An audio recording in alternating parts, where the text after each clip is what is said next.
Thank you. And thank you, Highlands Baptist, for having us this weekend. We had a conference, and we felt the warmth of this place, but now I get to see the warmth of the face and faces of this place. I have to say, I heard the gospel this morning. That the invocation prayer at the beginning. I could have gone home then, but I'm glad I didn't. Because then Brian and Sue and my wife Eden and I, we planted a church back in the day, and that medley of songs just took me right back into the joy we felt, the oil of gladness, right? And then just the way that you internalized the Psalm 23 into your heart. So now we can go home. I'll try to not be to go on forever. Could somebody set an alarm for 18 minutes on their phone? And then it'll give me a little time to wind down. So today I am somewhat an unrepentant Baptist. First 22 years of my life was in the Baptist church, and so when you preach in a Baptist church, you're going to hear alliteration. Getting my notes out here. Things like, why did we gather? Who are we? Maybe we're a flock, a farm, a pharmacy, and a family. Pretty Baptist, hey? But with reference to someone. A good shepherd. A good farmer. A great physician. And a wonderful father. And so that's what I want to share a little bit about today. It's very interesting. I had a plan for following an Anglican lectionary readings today, but this morning things shifted for me, and I remembered to check the lectionary or the calendar, church calendar, what's the gospel reading for today in the Eastern Orthodox Church. So 350 million Orthodox Christians today will hear, do you love me? Then feed my sheep. Do you love me? Then feed my sheep. Do you love me? Lord, you know I love you. Then feed my sheep. And then I come this morning, he's the good shepherd. The Lord is our shepherd. And he's a good shepherd. And so I want to lay out some of those things briefly. So first of all, this morning, thank you for gathering as God's flock. And I think I want to bring you greetings from across the spectrum of the body of Christ. So I can bring you greetings from All Saints of North America Monastery in Dudney. I bring you greetings from the Church of the Magdalene, based in Grand Rapids, Michigan. I bring you greetings from the Bridge Church in Abbotsford, British Columbia. How many of you are not from this church? Let's see hands. Could you just speak out what church or city that you represent as a greeting to Highlands Baptist? So where are we from today? Nice and loud. Sherwood Park, good to see you. Rosebud, Alberta, and where else? Wow, welcome. Ontario, where else? Penticton, British Columbia, where else? I saw more hands. So all over Edmonton and beyond. And we've gathered. Why have we gathered? What does it mean that we're in, that word for church in the New Testament? Ekklesia, the gathering. We've gathered. So first of all, we gather as a flock, and we say, we have a good shepherd. Did you know Jesus Christ knows what he's doing? He's like, I'm not just a shepherd. I'm good at this. What is he good at? Well, he tells us in John chapter 10. That's one place where he tells us what he's good at. Let me pop open the Bible to there. Very truly I tell you, the gatekeeper opens the gate for the good shepherd, and the sheep listen to his voice, and he calls his own sheep by name, and he leads them out, and when he's brought out all his own, he goes on ahead of them, and his sheep follow him because they know his voice. His sheep recognize his voice. So at one level, Michael, you're not the shepherd. Well, we call you pastor. I mean shepherd. But this church has a shepherd that predated you and will postdate you. But here's what I know about you, Michael. You're a watchman who's opened the gate for the shepherd to come speak to his sheep so they could hear them for themselves by name. So sure, be an under shepherd, but just keep opening the gate for the shepherd, because I'm telling you, I heard the good news of Jesus Christ this morning. I really did. How did that happen? I look at Brian, it's like, oh, someone's been messing with this group. They know the gospel.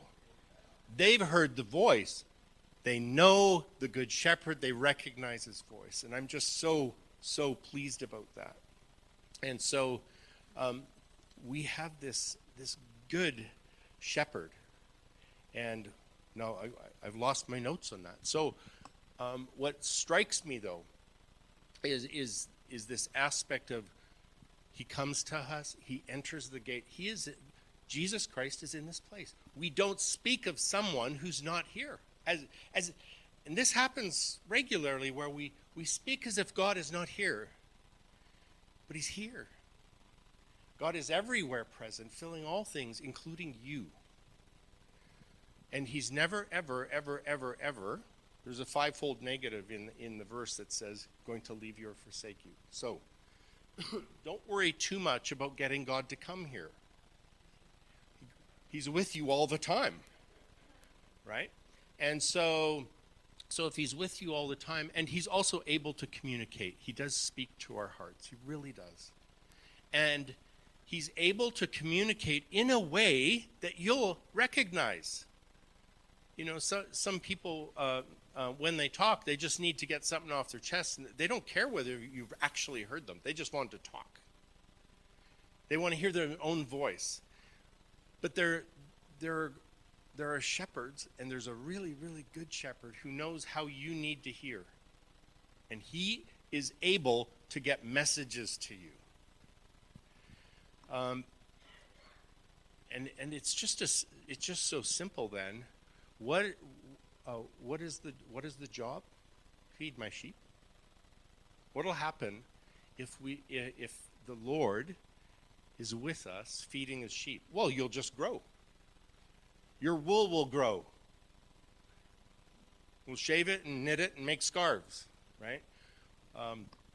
But Brian, I'm wondering if you'd mind just laying hands on Michael right now. We're going to pray for this gatekeeper who has a mission, a very simple mission: feed these sheep. Michael, do you love Jesus? Michael, do you love Jesus? Michael, do you love Jesus? Then feed his sheep. And so, Lord, we pray that you give Michael all the resources of energy and words from you to encourage and feed the sheep. And we just push back the pressures to be a CEO of a corporation. That's not going to happen. Feed this flock. Oh, you do. Well done. Thanks, Brian. It's not just that we're a flock. So we're a flock. And we hear and we listen, but the punchline is, so follow me. And he actually means, like, do what I say. I do recommend what my wife is doing this year.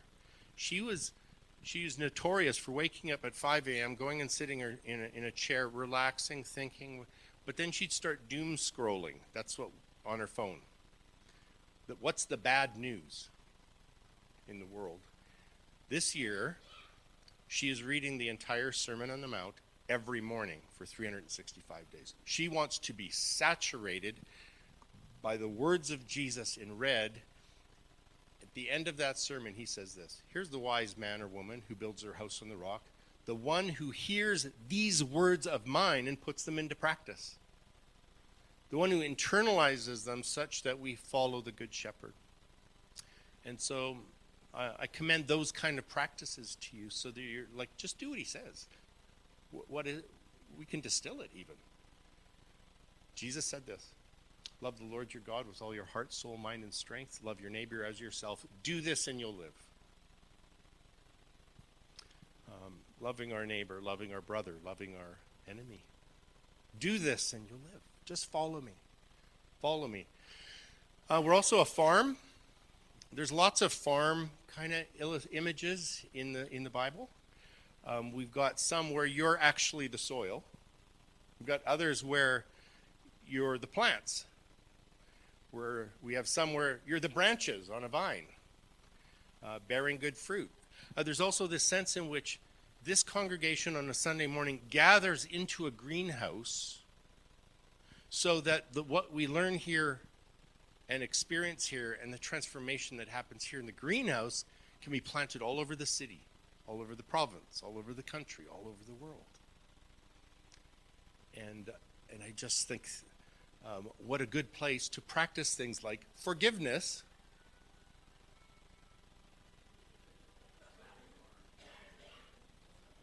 That sounded good.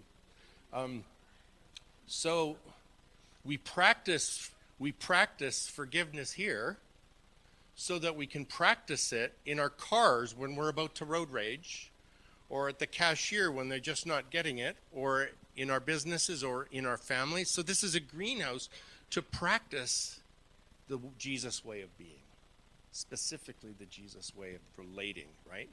But there's a kind of farm I want to tell you about. I have a friend, and he's an atheist.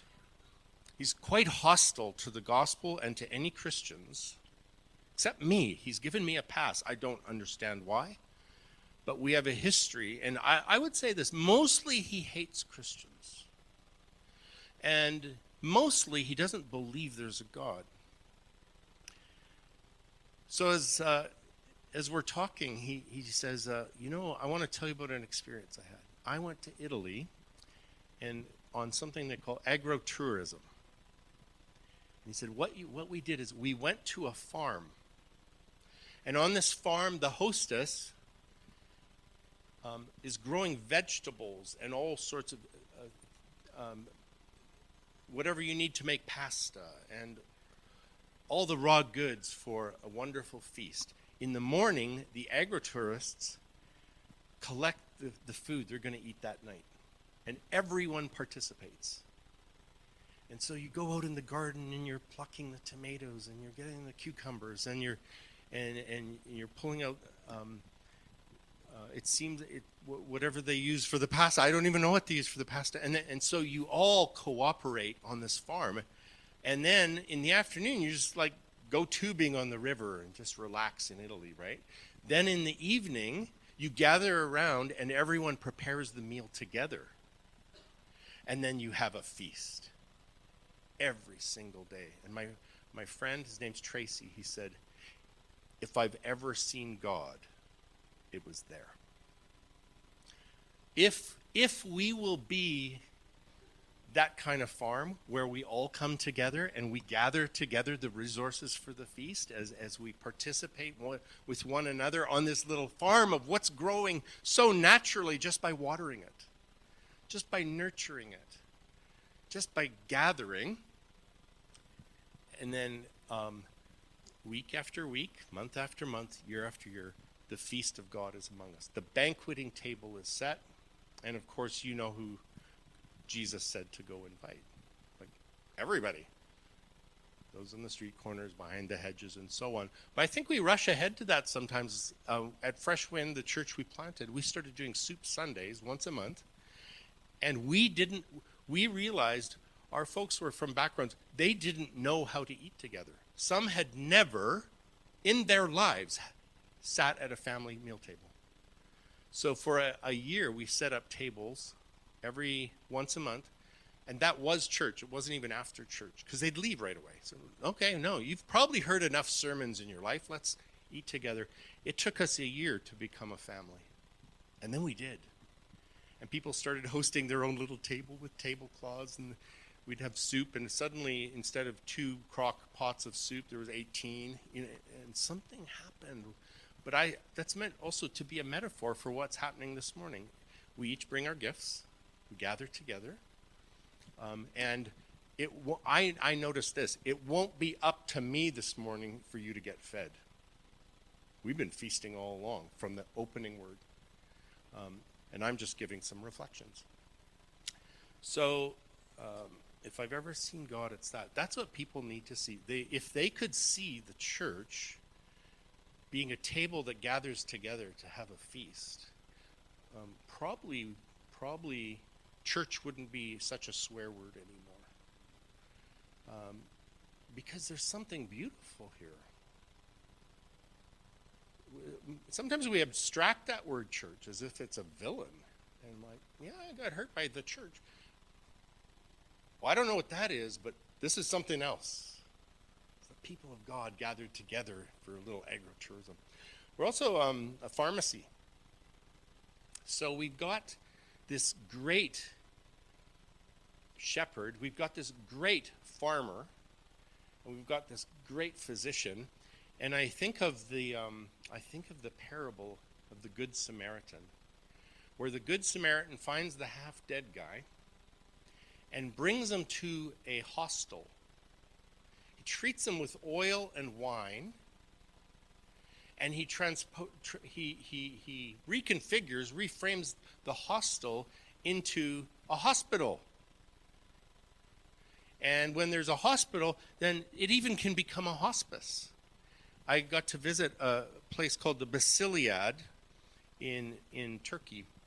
And it's where St. Basil the Great, a great theologian and monk, where he realized to be a monk is not to hide and be cloistered off by yourself. It's to serve the community. And what happened is a whole city formed around this of hostels, hospitals, and hospices.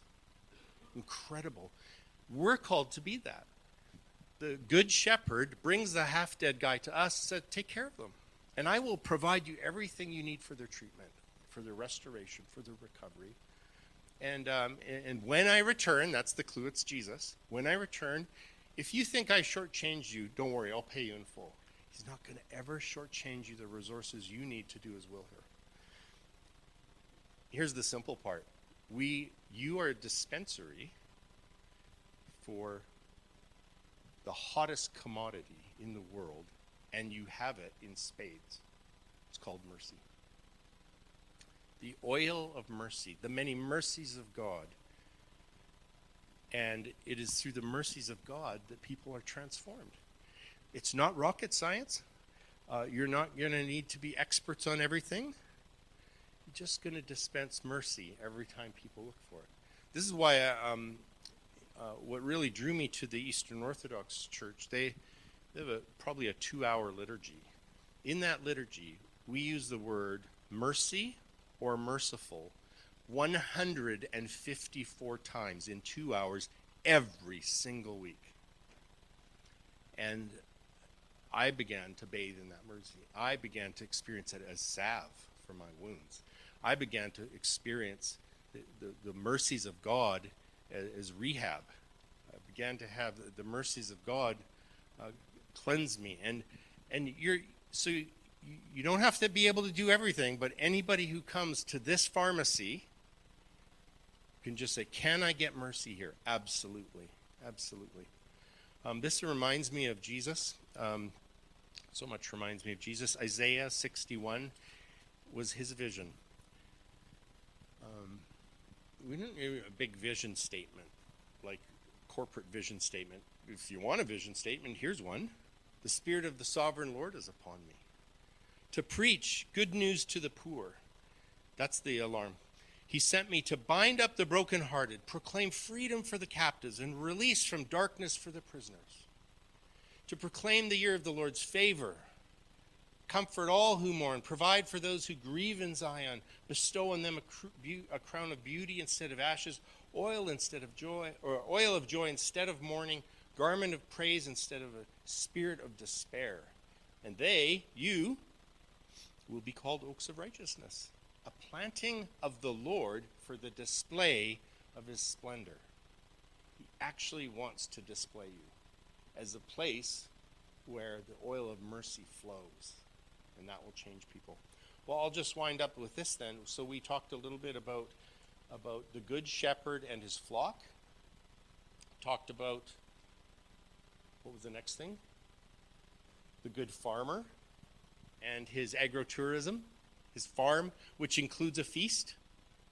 Talked a little bit about the pharmacy, the hospital, the hospice, dispensing the oil of mercy. The last thing I'll just say is, those are metaphors. This one's a kind of a metaphor, but it's more direct. We're a family. And we are, I love what my godfather, David Goa, said this weekend, and he's here today. Thanks for coming. We are a family. We're not a like-minded fraternity, like a club of people who all have one thing in common, and we agree with each other. We are a diverse and dysfunctional family.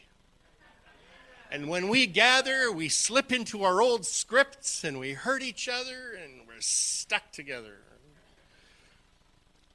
And but here's the thing, and I really noticed this during communion. I could sit there and go, I went to church every week. Hey, that guy hasn't been here in a year. And we get in the same line for communion. We have the same condition. Man, I saw that guy carrying a communist flag the other day, and that guy's, got far right. All of that stuff, it's like, oh, we are so different. That's the problem with being a family. First, second, third born can't even get along, right? And but as a diverse, a dysfunctional family, we have a common condition. We sometimes call it sin. Another word for it was alienation. But we also have a common treatment. It is presence in communion. God's presence, your presence, my presence, being present to one another. In communion, not just the Lord's table, but in the fellowship of joy and frustration and forgiveness and reconciliation. And like, oh, this is how the world could work if we wanted, but we'll make a proto-colony here. So I think in that case that if we're a diverse family, the goal actually isn't going to be agreeing on everything. The goal is love. Beloved, let us love one another. Do this, and you will live.